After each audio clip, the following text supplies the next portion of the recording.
Hello everyone. So today we are going to do a revision of fifth lecture of Paramersers 3.0. Okay.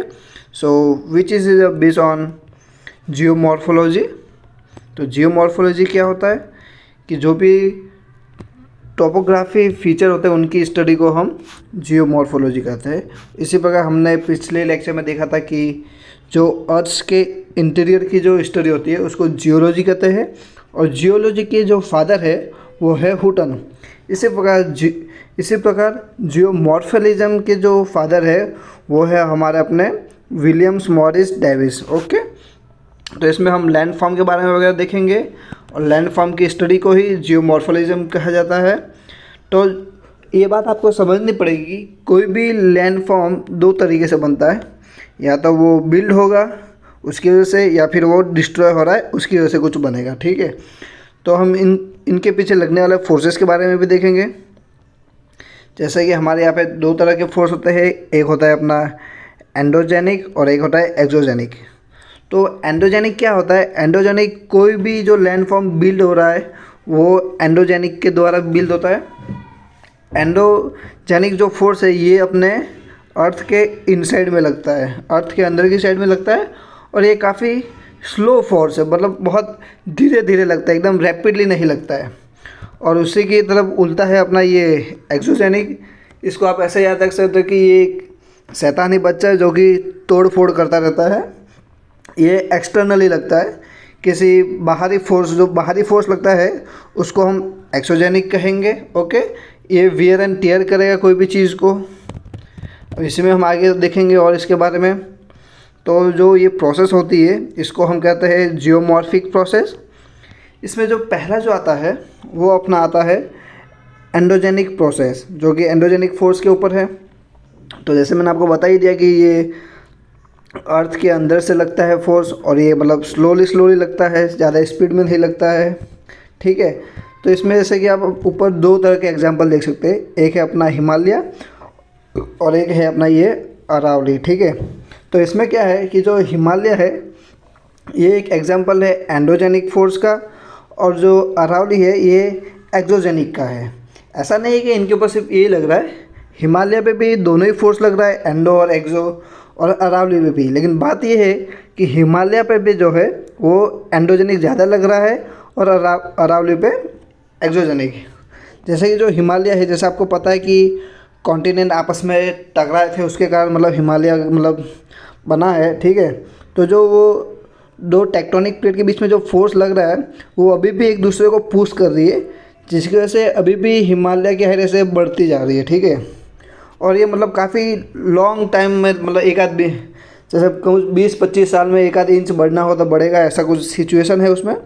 तो उस force को हम endogenic कहते हैं। और जो अपना अरावली है इसमें क्या हो रहा है, इसमें एयर वगैरह, एयर या इन किसी वाटर वगैरह से इसका इरोजन हो रहा है, इनकी बाहरी मतलब फोर्स लगने के कारण ये घट रहा है, तो उसको हम एक्सोजेनिक कह देंगे।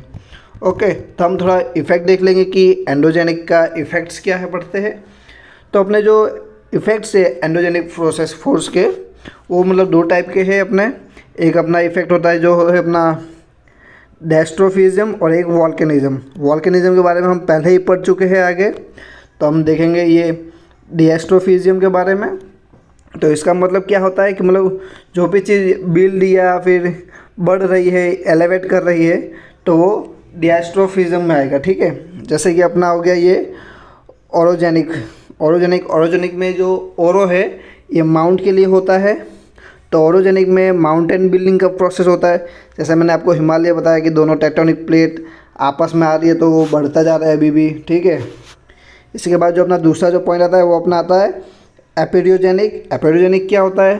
जैसे कि जो दूसरी जो भी लेयर बनती है अपनी, जो हल्का हल्का उठ रहा है, जैसे अपना क्या बोलते हैं प्लेटोज वगैरह जो हो गया वो इस वाले चीज़ में आ जाएगा।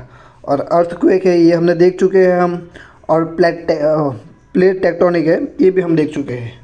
तो ये चार चीज़ अपना डायस्ट्रोफिज्म में आ जाता है, जो कि हम चारों ही चीज़ें देख चुके हैं। ठीक है, हम अब आगे देखेंगे अभी। तो अभी बात आती है कि एंडोजेनिक फोर्स लगता है, ठीक है समझ गए कि कैसे लगता है, कहाँ पे लगता है। लेकिन अब बात यह है कि ये लगता क्यों है, ठीक है। तो हम पढ़ेंगे एनर्जी बिहाइंड एंडोजेनिक फोर्स, ठीक है। तो जो सबसे पहले जो चीज़ है वो तो अपना आ जाएगा ये रेडियो एक्टिविटी। जैसे हमने देखा था कि एस्ट्रोनॉस्फीयर में मैग्मा वगैरह रहता है, उसकी वजह से वो फ्लोट करता रहता है। इसके लिए कन्वेंशनल सेल वगैरह बन जाता है रेडियो डीके होने के कारण। तो उसकी वजह से जो टेक्टोनिक प्लेट्स है वो मूव करती है और फोर्स लगाती है। तो जो एक मेन जो बड़ा रीज़न है वो अपना यही है कि रेडियो एक्टिविटीज़। और जो दूसरा जो अपना रीज़न है वो हम बोल सकते हैं कि रेसिडुअल हीट या फिर प्रीमॉर्डियल हीट। ये क्या चीज़ है? तो ये वो वाली हीट है जब अपना अर्थ बना था कितने साल पहले, 4.5 बिलियन ईयर्स पहले, ठीक है। तब जो उसके पास जो हीट थी वो अभी भी थोड़ी बहुत हीट है उसके पास, तो उसके कारण जो फोर्स लग रहा है वो उसकी वजह से भी थोड़ा फोर्स लग रहा है। और एक अपना जो तीसरा है अपना वो टिडल फ्रिक्शन हो गया, जो वेव्स वगैरह से होता है ग्रेविटी के कारण, ठीक है। ये मतलब काफ़ी कम मात्रा में लगता है, लेकिन एक फैक्टर ये भी है, इसलिए इसको भी कंसिडर कर सकते हैं। और ये जो ज़्यादा फोर्स वगैरह लगता है वो किस में लगता है, तो वो लिथोस्फीयर में लगता है, ठीक है, कि लिथोस्फीयर ही मूव करता है उसके ऊपर। ओके, तो हम आगे देखते हैं अभी। फिर अब अपने आ जाते हैं अपना एक्सोजेनिक फोर्स के ऊपर। तो जैसे पहले ही बताया, ये शैतानी बच्चा है, ये तोड़ फोड़ ज़्यादा करता है। तो wearing and tearing of rocks या लैंड फॉर्म बोल सकते हैं इसको। जैसे हम और देखें इसमें ये जो एक्सोजेनिक होता है, एक इनके एजेंट कौन है, किस किस प्रकार से मतलब ये तोड़ सकता है किसी भी चीज़ को, ठीक है। तो ये मेनली 3 होते हैं अपना, विंड, ग्लेशियर एंड वाटर। हाँ, एक बात याद रखना, जो इनका जो मेन सोर्स ऑफ एनर्जी होता है वो अपना सन होता है। तो सन कैसा होगा, जैसे हम ओशन करंट में वगैरह आगे देखेंगे कि कैसे टेम्परेचर कहीं पे कम होने पे कहीं पे ज़्यादा होने से लो से हाई की तरफ मतलब मूव करता है, प्रेशर वगैरह जो भी विंड वगैरह सब कुछ। तो उसकी वजह से ये फोर्स वगैरह लगता है, इसलिए जो मेन सोर्स है वो अपना सन है इसमें, ठीक है। एक्सटर्नल फोर्स लगता है उसको एक्सोजेनिक कहेंगे। ओके, अब जो अपना जैसे कि हमने देखा कि जो एंडोजेनिक फोर्स था उसको हम डायस्ट्रोफिज्म कह देते हैं, ऐसे जो अपना एक्सोजेनिक है उसको हम डेन्यूडेशन कहेंगे, इसको हम डेन्यूडेशन प्रोसेस कहते हैं, ठीक है। तो जो अपने एक्सोजेनिक में मेनली 3 टाइप के एक्सोजन डेन्यूडेशन प्रोसेस होते हैं। पहला अपना वेदरिंग हो गया, सेकेंड अपना मास मूवमेंट, और थर्ड जो है अपना इरोजन बोल देते हैं या फिर ट्रांसपोर्टेशन। तो अपना वेदरिंग क्या होता है, तो वेदरिंग मतलब वेदरिंग को ऐसे बोल सकते हैं कि ब्रेकिंग ऑफ द रॉक का पत्थर का टूटना, उसी को हम वेदरिंग कहते हैं। और ये इनसाइड प्रोसेस है, मतलब इनसाइड प्रोसेस बोले तो कि ये अपनी जगह पे ही होगा, ऐसा नहीं कि ये कहीं पे दूर ले जाकर तोड़ रहा है कुछ, जहाँ पे रॉक पड़ा हुआ है वहीं पे वेदरिंग हो जाएगा, तो इसकी प्लेस चेंज नहीं होती, इसलिए ये इनसाइड है। वेदरिंग के लिए आपको मैं ऐसे समझा सकता हूँ कि जैसे कोई ऐसे पत्थर वगैरह है, तो इसमें से क्रैक वैक हो रहा है, तो कोई पानी घुस गया अंदर, तो धीरे धीरे धीरे धीरे इसको वो पूरा तोड़ देगा और ये ऐसे अलग अलग हो जाएगा पत्थर, ठीक है। तो उसी को हम वेदरिंग कहते हैं। तो इनके पीछे मतलब जो डेन्यूडेशन प्रोसेस है, इनके पीछे जो मेन फोर्स लगता है वो कौन से हैं, तो वेदरिंग के लिए जो लगता है वो अपना ग्रेविटेशनल या मॉलिक्यूलर स्ट्रेस है। याद रखना, ग्रेविटेशनल स्ट्रेस है, फोर्स नहीं है, ठीक है। और या फिर केमिकल एक्शन की वजह से होता है वेदरिंग।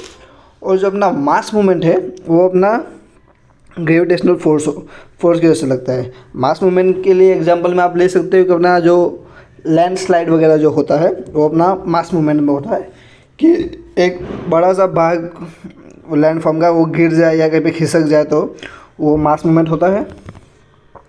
और जो अपना इरोजन वाला पार्ट है, ये इरोजन अपना इसके पीछे काइनेटिक एनर्जी मेन होती है। तो ये फिजिक्स में पढ़ेंगे काइनेटिक एनर्जी क्या होता है, काफ़ी लोगों को पता भी होगा क्या होता है। तो अब जिसको पता नहीं है वो बस इतना ध्यान रखें, कोई भी चीज़ एक जगह से दूसरी जगह मूव करती है तो उसके पीछे काइनेटिक एनर्जी लगती है। ओके, अब आगे देखते हैं हम इसी के बारे में। और जैसे वेदरिंग हमने आपको बता ही दिया कि कोई भी रॉक होता है उसमें क्रैक आ गया, कुछ भी आ गया, तो उसे धीरे धीरे करके पूरा टूट जाएगा, ठीक है। तो ये इसी को वेदरिंग कहते हैं। तो वेदरिंग भी 3 टाइप का होता है। पहला अपना आ जाएगा chemical weathering, physical and biological. Chemical weathering में क्या होता है, एक तो अपना सॉल्यूशन हो गया कि भाई क्रैक में पानी वगैरह गिर गया तो पानी वो धीरे धीरे करके उसको पूरा तोड़ देगा। दूसरा अपना कार्बोनेशन हो गया कि भाई कोई पानी है अंदर भरा हुआ था, कार्बन डाइऑक्साइड ज़्यादा मिल गया उसमें, तो कार्बोनिक एसिड बना देगा और वो भी धीरे धीरे करके तोड़ देगा। फिर ऑक्सीडेशन से हो सकता है, रिडक्शन से हो सकता है, ये भी मतलब केमिस्ट्री का टर्म है एक दो। ओके, फिर अपना फिजिकल होगा, तो फिजिकल कैसे होगा वेदरिंग, तो भाई ग्रेविटेशनल फोर्स लग रहा है या फिर ज़्यादा टेम्परेचर या प्रेशर चेंज होने के कारण कोई भी रॉक टूट जा रहा है, ब्रेक हो जा रहा है, तो वो फिजिकल में आ जाएगा। और जो बायोलॉजिकल कैसा होगा, तो अपने अर्थ वॉर्म वगैरह जो रॉक को वगैरह तोड़ देते हैं, जो चूहे कतर मतलब तोड़ देते हैं, हॉल वगैरह बनाते हैं, बिल बनाते हैं, सांप वगैरह, तो उसको हम बायोलॉजिकल कह लेते हैं। ठीक है, और जहाँ जो ह्यूमन के द्वारा तोड़े जाते हैं वो भी बायोलॉजिकल में ही आएंगे। ओके, आई होप कि इतना क्लियर होगा। अब आगे देखते हैं कि भाई इफ़ेक्ट ऑफ वेदरिंग, कि वेदरिंग के इफ़ेक्ट क्या क्या होते हैं। तो सबसे पहले जो अपना वेदरिंग का इफ़ेक्ट आ जाता है वो अपना आ जाता है एक्सफोलिएशन। तो एक्सफोलिएशन क्या होता है, तो जो पार्लर में वगैरह जाते हैं उनको पता होगा कि क्या होता है एक्सफोलिएशन। ठीक है, जैसे हम पार्लर में वगैरह जाते हैं तो वो बोलते हैं भाई एक्सफोलिएशन कर दो हमारा, तो वो एक प्रकार की कोई बढ़िया सा क्रीम लगा देते हैं। ठीक है, और थोड़े टाइम के बाद उसको निकाल देते हैं। तो होता क्या है, जो भी अपनी स्किन पे डस्ट वगैरह जो भी कुछ होता है, गंदगी वगैरह, वो हट जाती है और अंदर से एक बढ़िया से एकदम चमकता हुआ क्लीन चेहरा निकलता है। ठीक है, तो उसी प्रकार इसमें भी होता है कि जो अपना रॉक होता है, इसके ऊपर हीट प्रेशर की वजह से ये कंप्रेस और स्ट्रेस होता रहता है, कंप्रेस और स्ट्रेस होता रहता है। ठीक है, तो उसके कारण क्या होता है, जो उसकी ऊपर की जो लेयर है वो ऐसे क्रैक कर जाती है। जैसे आपको यहाँ पे देख सकते हो कि कैसे ये क्रैक कर रही है, ऐसे क्रैक कर जाती है और ऊपर की लेयर फिर गिर जाती है और अंदर से एकदम चमकती हुई नई लेयर निकलती है। तो उसी को एक्सफोलिएशन कहते हैं। ओके, ये भी समझ आ गया होगा, आई थिंक सो। फिर अपने आप बात करेंगे कि मास मूवमेंट क्या है। तो जैसे मैंने आपको बताया कि मतलब बहुत सारा एक साथ मूवमेंट हो जाए, कोई लैंड फॉर्म का, रॉक का वगैरह कुछ भी, तो उसको मास मूवमेंट कहेंगे। हाँ, एक कंडीशन आप याद रखना कि ऐसा ज़रूरी नहीं है कि मास मूवमेंट होने के लिए पहले वेदरिंग होना हो चाहिए। ठीक है, ये कोई कंडीशन नहीं है कि वेदरिंग होगा तो ही मास मूवमेंट होगा, वेदरिंग नहीं भी होगा तो भी मास मूवमेंट हो सकता है। ठीक है, इसी को लिखा है weathering is not a prerequisite. Okay, ये ग्रेविटेशनल फोर्स होता है, ये देख ही लिया हमने। ठीक है, तो अब मास मूवमेंट में देखते हैं कि इसके टाइप कौन कौन से हैं। तो दो टाइप के मास मूवमेंट है अपने पास, एक अपना जो रैपिड, जल्दी जल्दी हो जाता है एकदम स्पीड से वो, और एक अपना स्लो, जो मतलब बहुत टाइम लेता है प्रोग्रेस होने में। तो जो रैपिड होता है उसमें आप देख सकते हो मास मूवमेंट में कौन कौन से हैं। तो अपना एक ये लैंडस्लाइड है, ये तो आपको पता ही है, अक्सर अपने इंडिया में वगैरह होती रहती है बारिशों में वगैरह। एक ये अपना एवलांच हो गया। एवलांच क्या होता है आपको पहले भी बताया है कि बर्फीला, मतलब बर्फीला पहाड़ जब गिरने लगता है, बर्फ़ वाला, तो उसको एवलांच कहते हैं। फिर अपना एक अर्थ फ्लो और मड फ्लो होता है। ठीक है, ये मैं आपको बता देता हूँ अभी क्या होता है। अर्थ फ्लो क्या होता है कि जैसे अर्थ फ्लो क्या है, जैसे कोई यहाँ पे ज़मीन है और यहाँ पे कुछ वाटर वगैरह है, ठीक है, या कुछ भी है, तो धीरे धीरे क्या होगा कि इसकी जो नीचे की जो ज़मीन है या फिर ये ज़मीन थोड़ी सी खोखली हो जाएगी, सॉफ्ट हो जाएगी। ठीक है, सॉइल लिक्विफिकेशन हो जाएगी, एकदम सॉफ्ट हो जाएगी सॉइल। उसके कारण क्या होगा, जो ये ज़मीन वाला पार्ट है वो पूरा मतलब अंदर धंस जाएगा या फिर फिसल के नीचे आ जाएगा, तो उसी को हम अर्थ फ्लो कह देते हैं। और उसकी जगह अगर मड फ्लो कर जाएगा तो मड फ्लो हो जाएगा। ठीक है, बस इसमें इतना ही था। और जो अपना एक जो स्लो प्रोसेस होता है उसमें एक होता है सॉलिडिफिकेशन है। ठीक है, ये हमेशा टेम्परेट एरिया में हुआ करता है। इसमें क्या होता है कि जो ऐसे स्लोपी लैंड होता है वो अक्सर से धीरे धीरे से मतलब ऐसे बहता है ना पानी, या फिर हनी देख लो, हनी किस तरह से ऐसे बहता है, ऐसे ऐसे बहता है। ठीक है, तो उस प्रकार से बहने लगता है, तो कुछ ये ऐसा हो जाता है, ये इस टाइप का। ठीक है, जैसे ये कुछ बह रहा वैसा हमको लग रहा है कि भाई जो लैंड है ऊपर से बह के ऐसे नीचे आई है। ठीक है, तो इसी को हम सॉलिडिफिकेशन कहते हैं। इसमें मतलब बहुत टाइम लगता है, ऐसा नहीं कि रातों रात नीचे आ गया, कुछ हो गया, कई साल लग सकता है, 20 25 30। ठीक है, और क्रीप वाला क्या हो गया अपना, जो क्रीप है कि आपने कई बार देखा होगा कि कोई भी ये जो लैंड होती है जैसे, तो ये हल्का हल्का ऐसे मूव करता रहता है, तो उसी को क्रीप कहते हैं। जैसे कोई पोल लगा होगा तो आप देखते हो कि कई बार देखते हैं कि जो कोई पोल होता है वो ऐसे टेढ़ा हो जाता है, लेकिन हमको पता ही नहीं होता ये कब हो गया टेढ़ा। तो ये है कि मतलब ज़मीन खिसकती रहती है तो उसकी वजह से थोड़ा सा टेढ़ा हो जाता है, उसी को हम क्रीप कहते हैं। ठीक है, आई होप कि क्लियर होगा ये मास मूवमेंट वाला पार्ट। ये आपको इसमें सिर्फ ये याद रखना कि रैपिड कौन सा है और स्लो कौन सा है। ओके, आगे चलते हैं। हाँ, तो इसी को ये जो है ये अर्थ फ्लो का ये एग्जांपल हो सकता है, और इसको लैंडस्लाइड भी कह सकते हैं। ठीक है, एक जैसा ही होता है, ज़्यादा डिफरेंस होता नहीं है आपस में। ठीक है, तब हम देखेंगे कि जो लैंड फॉर्म्स होते हैं उनके डिफरेंट वेरियस और एजेंट कौन कौन से होते हैं। तो जैसे हमने देखा कि मेनली तो 3 होता है, अपना एयर हो गया, ठीक है, जिसको विंड भी कहेंगे, विंड, ग्लेशियर और रिवर। ठीक है, जैसे ये रिवर है, पहले आपको बता देता हूँ। जैसे अपना रिवर है, तो रिवर जब भी ये निकलेगा, ये जैसे कि ये पहाड़ में से ये रिवर निकल रही है। ठीक है, ब्लू ले लेता हूँ, ये पहाड़ है, यहाँ से रिवर निकल रही है। तो जब निकल रही है तो इसका फोर्स ज़्यादा होगा, काइनेटिक एनर्जी ज़्यादा होगी। तो जो बीच में जो भी मिट्टी वगैरह रहेगा, पत्थर वगैरह, तो वो उसको साथ में लेके चलेगा। तो यहाँ पे वैली टाइप वगैरह कुछ बना देगा, मतलब कुछ जाएगा तो ब्लैंक तो बनेगा उधर, तो उसको हम इरोजनल बोल देंगे लैंड फॉर्म। और जैसे ये आगे बढ़ेगा तो फिर आगे जाके थोड़ा स्लो हो जाएगा, और जहाँ पे स्लो हो जाएगा वहाँ पे जो ऊपर से जो लेके आया है वो इरोजनल वाला पार्ट, मिट्टी वगैरह, तो वो यहाँ पे डिपॉजिट कर देगा, तो उसको हम डिपॉजिट लैंडफॉल कहेंगे। ठीक है, यदि आप देख सकते हो ऐसा, ये इरोजनल लैंडफॉर्म और ये डिपोजिशनल। ठीक है, यहाँ पे तो ग्लेशियर और विंड में भी इसी टाइप का होता है। और अपना एक होता है सी वेव और ग्राउंड वाटर, ये कुछ 5 टाइप के होते हैं ये एजेंट। इन समय में यही होता है, एक इरोजनल हो जाता है और एक डिपोजिशनल। ये रिवर वाला मेरे को सबसे क्लियर होगा आपको कि कैसे यहाँ से लेके आ रहा है और यहाँ पे जमा कर दे रहा है ये। ठीक है, तो इसी के बारे में हम आगे देखेंगे ये रिवर में, कि भाई ये अपना रिवर है, ये यहाँ से निकल रहा है पहाड़ में से, हिमालयज़ में से, और ऐसे आगे आगे बढ़ रहा है। यहाँ पे स्पीड से आ रहा है, फिर यहाँ पे थोड़ा सा स्लो हो गया, और यहाँ पे एकदम से स्लो हो गया, और आखिर में यहाँ पे समुद्र में जाके मिल गया। ठीक है, तो जो अपना ये जो सोर्स जोन है, यहाँ पे इसके पास बहुत ज़्यादा एनर्जी है, तो इसको हम यंग स्टेज भी कहते हैं। ये यंग स्टेज है, जैसे जो यंग होते हैं उनके पास काफ़ी एनर्जी होती है, तो इसी प्रकार यहाँ पे इसके पास काफ़ी एनर्जी होती है। तो ये यंग स्टेज, फिर थोड़ा आगे जाएगा तो ये इसको हम मैच्योर स्टेज भी कहते हैं, और यहाँ पे ओल्ड स्टेज कहेंगे। भाई यहाँ पे एकदम थक गया और लास्ट में जाके ये यहाँ पे मर जाएगा, तो ये ओल्ड स्टेज। ठीक है, ऐसा आप याद रख सकते हो इसको। इसके बारे में और भी आगे देखना है हमको। जैसे यहाँ पे इरोजनल हुआ और यहाँ पे डिपॉजिट कर दिया ओल्ड स्टेज में लाके इसने। ठीक है, और ये मैच्योर में भी डिपॉजिट करता है।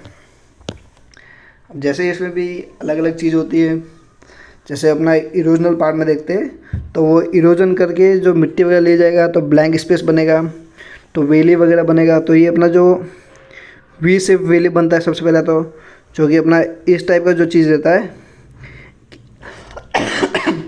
सॉरी, कि ऐसे दो से स्लोप में है, 2 माउंटेन, बीच में से सब पानी निकल रहा है, बीच में से पानी निकल रहा है, तो इसको वी शेप वैली कह देते हैं।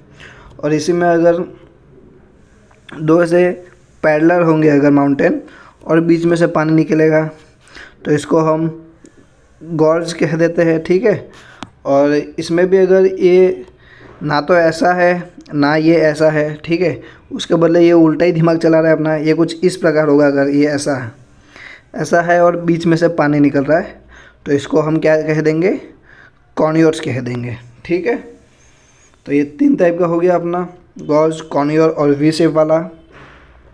गॉर्ज कौन सा है, तो ये अपना पैरेलल वाला से जो स्टेट होगा वो वी शेप वैली ये वाला, और ये कॉर्नियर्स ये वाला हो गया अपना। ठीक है, ये इरोजनल वाला है। ठीक है, लैंड फॉर्म। और इसमें हम देखते हैं अपना एक वाटरफॉल भी आ जाता है। वाटरफॉल आपको पता ही है सब। और जो अपना ये जो यहाँ पे आप देख रहे हो ऐसे सीढ़ी जैसा आपको दिख रहा होगा ऐसे, तो इसको रिवर टेरेस कहते हैं हम।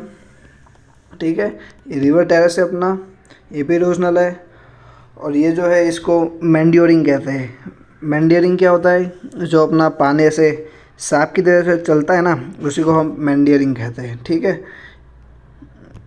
अब आगे देखें। जैसे इसको हम कहते हैं, ये इंट्रेंस मैंडियर है। इस इंट्रेंस मैंडियर क्या होता है? जो अपना यंग स्टेज में जब आता है पहाड़ से, तो काफ़ी स्पीड में आता है, तो वो पर्वत से ऐसा रास्ता बनाने के लिए कुछ ऐसा ज़्यादा ही ऐसा मूव कर जाता है। ठीक है, पूरा ऐसे अपना यंग स्टेज में जब इसकी स्पीड ज़्यादा होती है तो उसको इंट्रेंस मेंडरिंग कहते हैं। ठीक है, मेंडरिंग। अब आगे देखते हैं इसी में। जैसे आपने देखा कि वाटरफॉल वगैरह, तो जैसे कोई भी पानी ऐसे बह रहा है, पानी बह रहा है वैसे गिर रहा है, तो जहाँ पे वो कंटिन्यू गिरे जा रहा है बहुत टाइम से, तो ऑफकोर्स मतलब यहाँ पे कुछ खड्डा ऐसा बन जाएगा।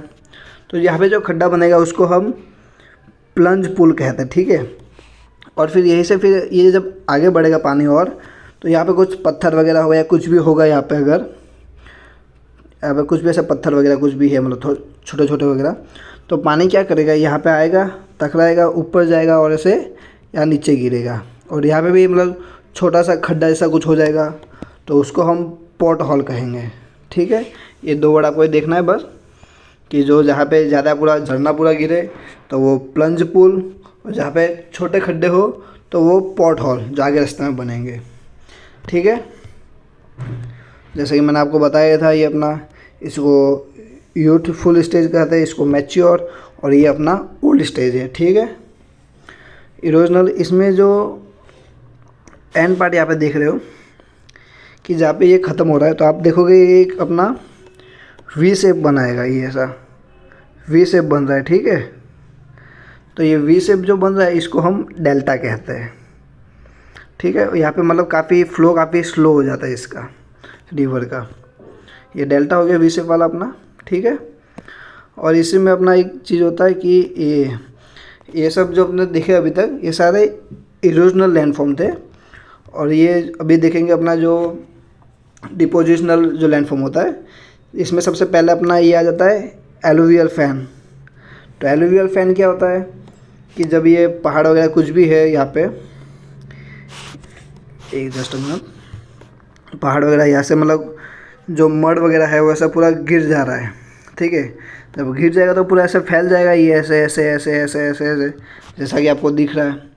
तो आप ध्यान से देखोगे तो ये ऐसे फ़ैन बना रहा है। कौन सा फ़ैन? घर वाला नहीं, जो गांव में रहता है हाथ वाला, वो वाला। ये देखो, ये पूरा से फ़ैन बन गया। ठीक है, बन गया ना, तो इसी को हम एलुवियल फ़ैन कहेंगे। ठीक है, और इसमें एक अपना होता है लेविस करके रहता है। ये हो गया जो आपको दिख रहा है ना, ये लेविस है। लेविस क्या होता है? जैसे यहाँ पे नदी फ्लो कर रही है, गांव में वगैरह आपने देखा होगा, नदी फ्लो करती है, तो जैसे ही ज़्यादा पानी हो जाता है या फिर बारिश का मौसम होता है, तो ये पानी से फैल के यहाँ तक आने लग जाता है, यहाँ पे भी फ्लो करने लग जाता है यहाँ तक आके। ठीक है, और जब ये यहाँ से यहाँ पे आ रहा है, तो साथ में कुछ मिट्टी वगैरह भी लेके आएगा। तो जो मिट्टी लेके आएगा वो यहाँ पे डिपॉजिट कर लेगा, और जब अपने पुराने वाली क्या बोलते हैं इस मार्ग में चला जाएगा, तो पानी तो वापस यहाँ पे रह गया, लेकिन जो मिट्टी लेके आया था वो पानी के साथ, वो यहीं पे रह गई। ठीक है, तो इस टाइप का लैंडफॉर्म बन गया, तो उसको हम लेविस कहेंगे। ये भी डिपोजिशनल है। ठीक है, डिपोजिशनल वाले में लेविस और अपना एक एलुवियल फैन। जो मिट्टी गिर रही है तो फैन के शेप में गिरेगा नीचे, वो सब। ठीक है, तो जैसे मैं आपको मैंडरिंग बता रहा था, तो देखो ये आपको दिख रहा है सांप की तरह, ये ऐसा ये दिख रहा है ना, इसी को मैंडरिंग कहते हैं, मियंडरिंग कहते हैं। ठीक है, जो अपना मियंडरिंग है वो ऐसे तो मैच्योर स्टेज से चालू हो जाता है, लेकिन ज़्यादातर हमको ये अपने ओल्ड स्टेज में ही दिखता है मियंडरिंग।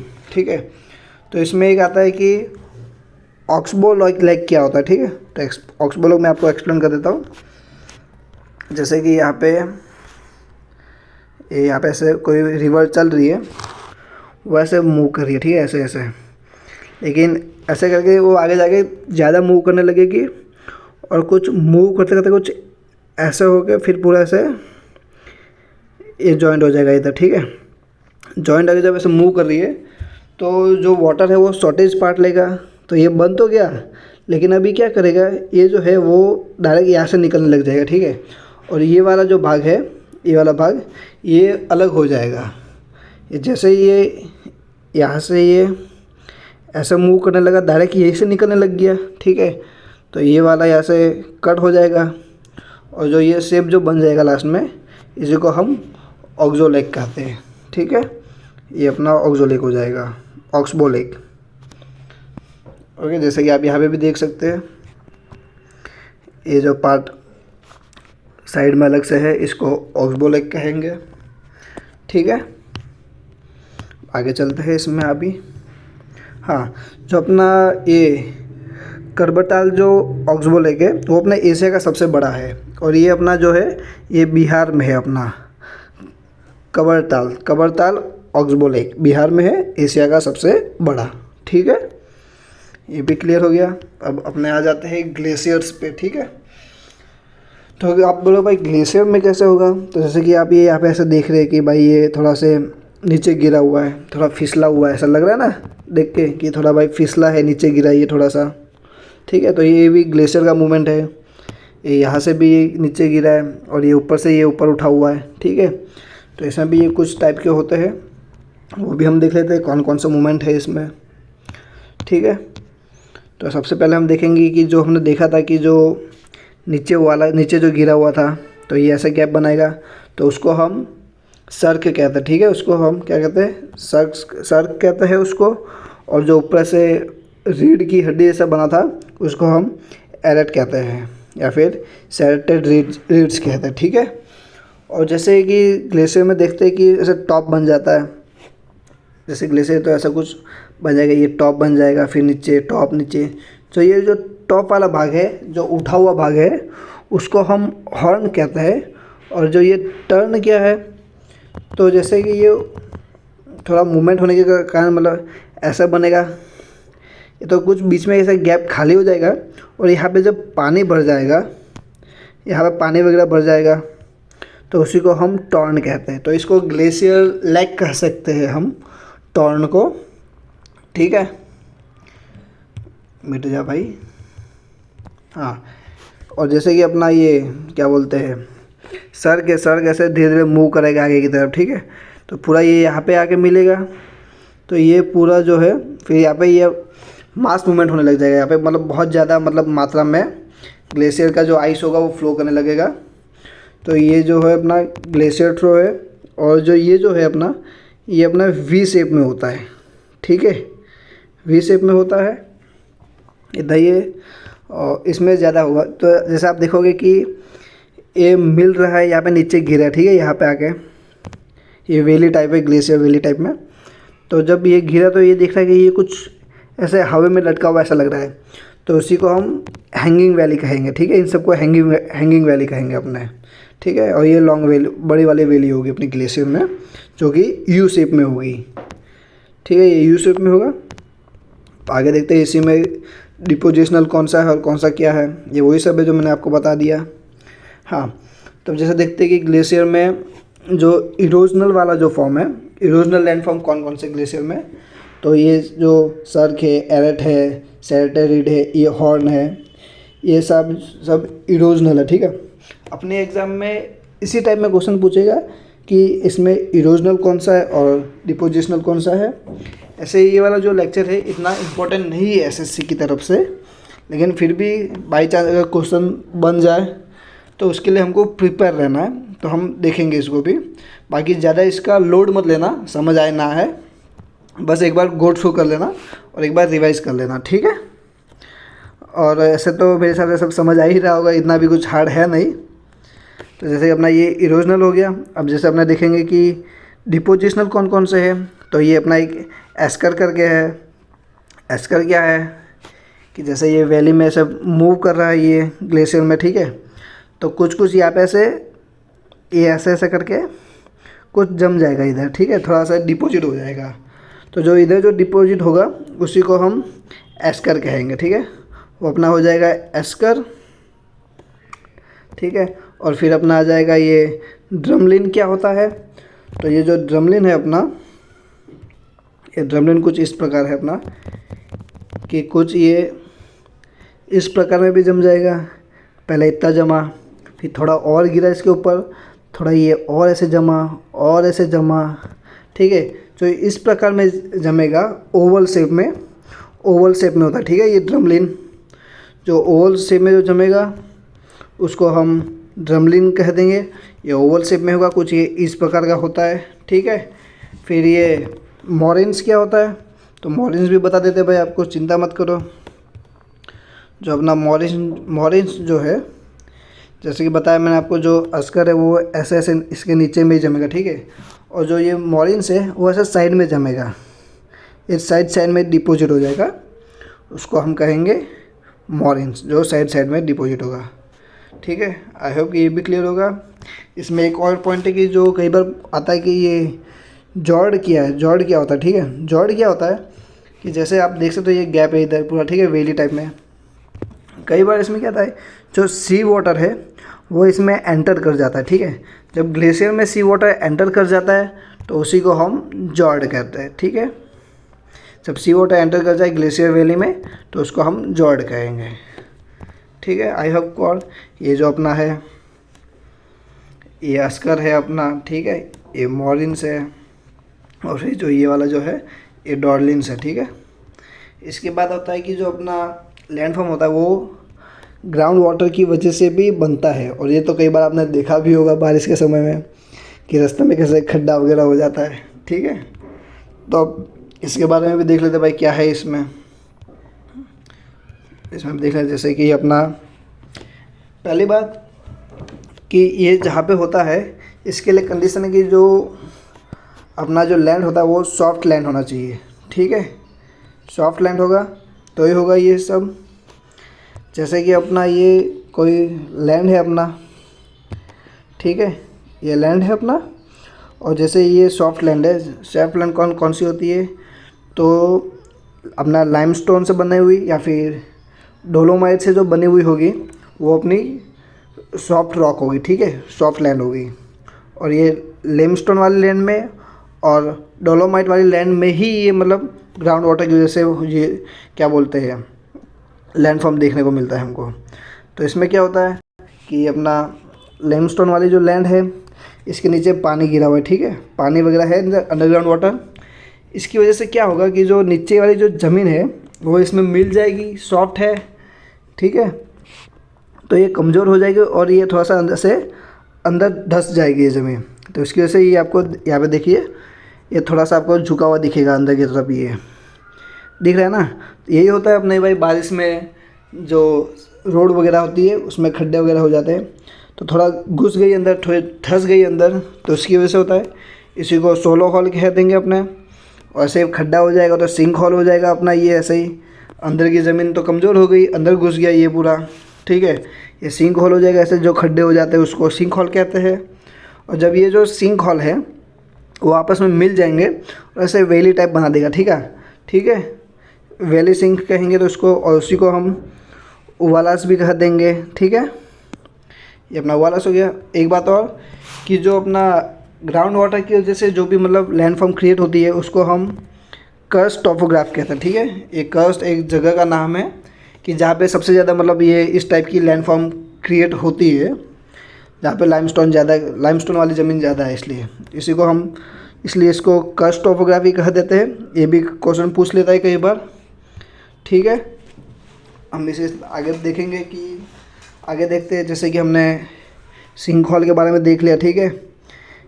फिर अपना ये लैपिस क्या होता है, तो लैपिस कुछ ऐसा होता है कि जैसे कुछ ज़मीन है, लैंड है, ये लैंड ऐसा, ठीक है, तो कहीं कहीं पे ऐसे खड्डे हो जाएंगे ऐसे पतले पतले पतले पतले, तो उसी को हम लैपिस कह देंगे। कुछ ये इस प्रकार दिखता है।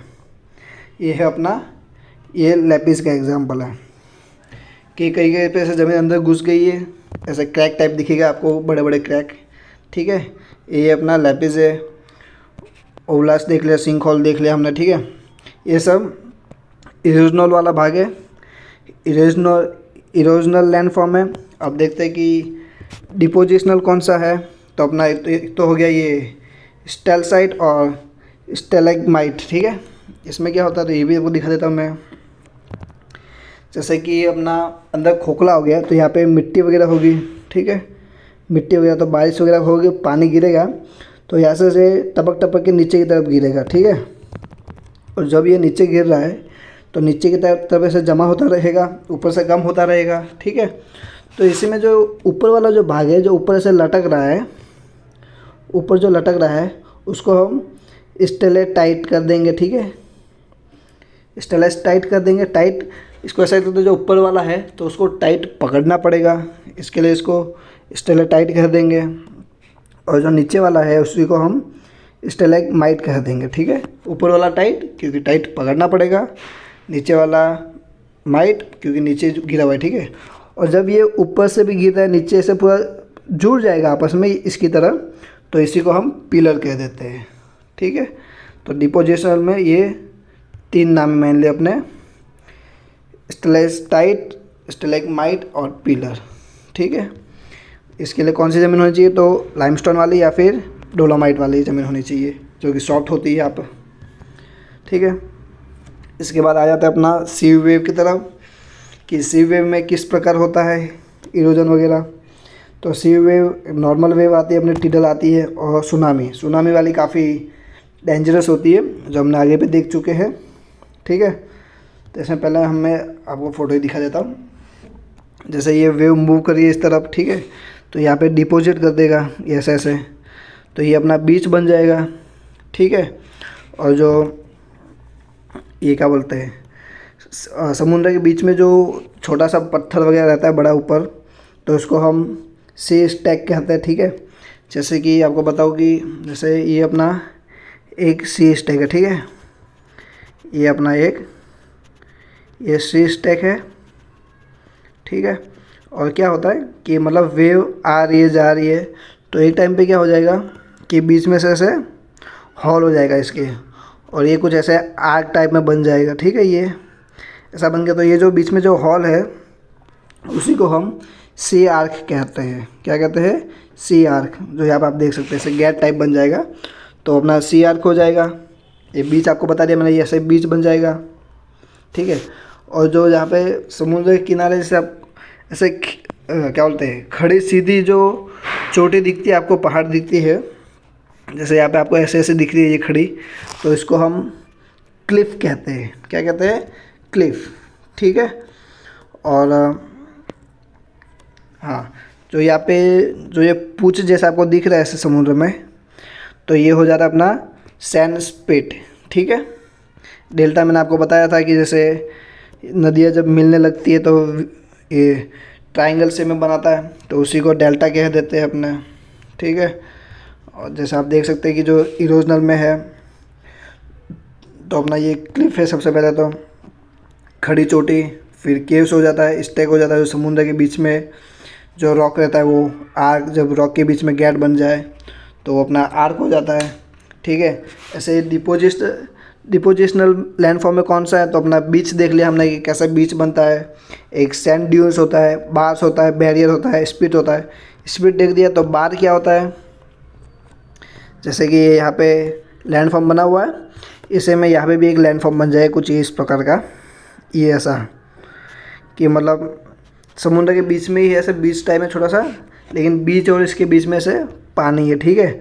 तो इसी को हम बार कह देते हैं, ठीक है, बार है। और जो ये समुद्र के ज़मीन के ऊपर जो एक तालाब जैसा थोड़ा सा बन जाता है, उसको हम कोस्टल लगून कह देते हैं, जो समुद्र से मिला हुआ नहीं रहता है लेकिन समुद्र के किनारे पे ही होता है।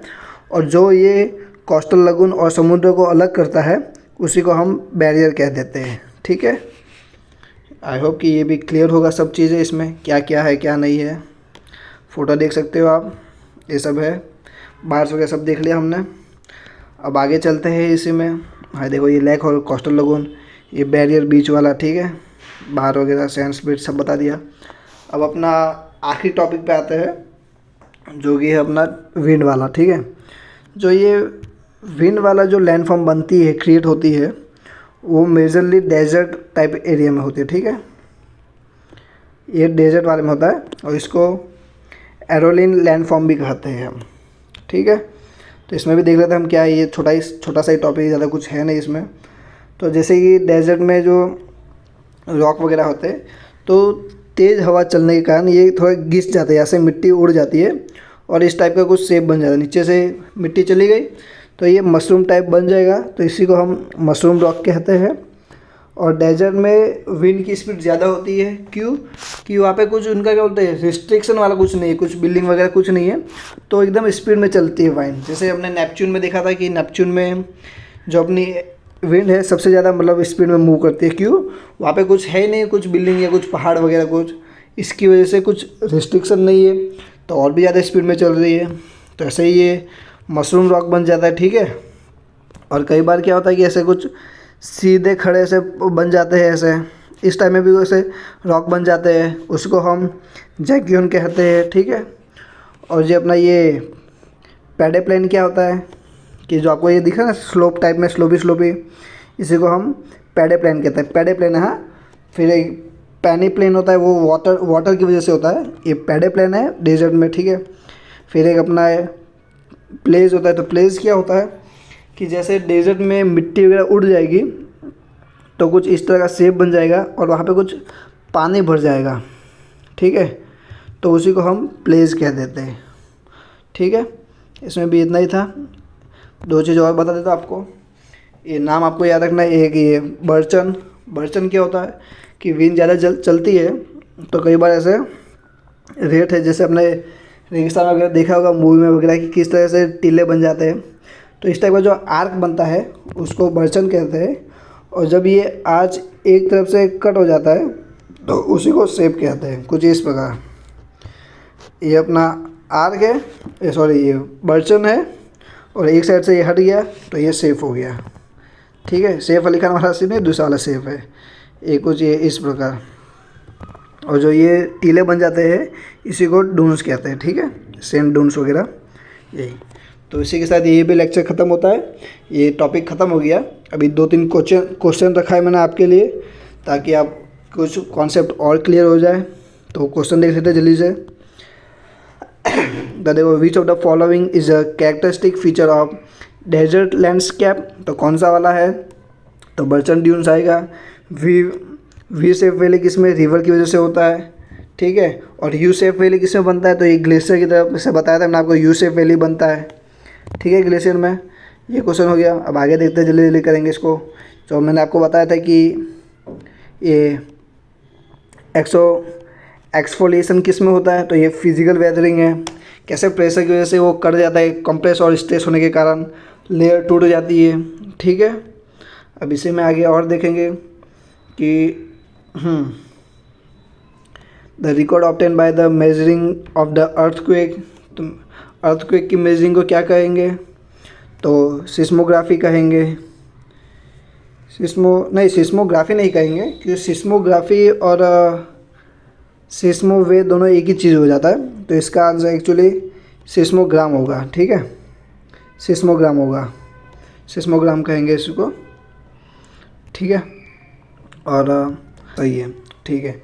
फिर इसमें विच of the following is the largest crust plate on the earth with the area of, तो कौन सी प्लेट सबसे बड़ी है, तो हमने पढ़ी थी भाई 7 मेजर प्लेट है, तो उसमें कौन कौन सी थी, तो जो पैसिफिक थी वो सबसे बड़ी प्लेट है।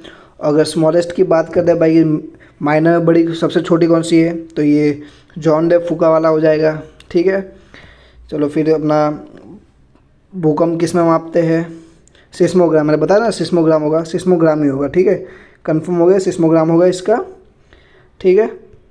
अब आगे देखते हैं, आगे लास्ट क्वेश्चन है मेरे हिसाब से ये द रिमूवर, ये आप खुद ही देख लेना क्या है, ठीक है। तो इसी के साथ अपना लेक्चर ख़त्म होता है। Thank you for watching. अगर अच्छा लगे तो लाइक करें, सब्सक्राइब करें। Thank you so much, bye.